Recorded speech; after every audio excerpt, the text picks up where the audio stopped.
So, ayan guys, may project na naman tayong Honda Beat dito. Ang project natin ay gagawin natin kulay white daw yung kanyang mugs. So, ganyan guys, papakita ko po sa inyo na yung mugs na ginagawa ko. Ayan. Hindi ko na po pinakita sa inyo kung paano ko nirepaint po yan, pero nirepaint po ng RC Art Paint Shop po yan dito sa aking shop. Kaya hindi ko na pinakita sa inyo, pinlek sa inyo kung paano ko siya pinroseso sa pagpipin mga video ko, ibang susunod.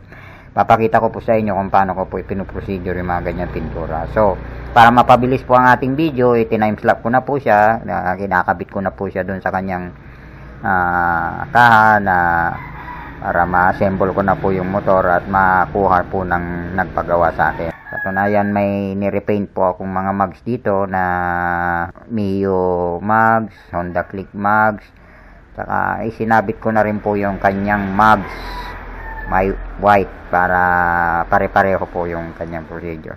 Ayan, hindi ko na po pinakita sa inyo. Stay tuned lang po sa aking channel. Sa mga hindi pa po nakakakilala sa aking channel, pwede po ba maglambing po sa inyo? RC Art Paint Shop, dito lang po sa Barangay Kibao, Lingayen, Pangasinan. Pwede po ba maglambing sa inyo? Hit po sa notification bell, saka mag-subscribe na po kayo sa aking channel para ma-update ko po kayo sa aking mga gagawin pang mga project.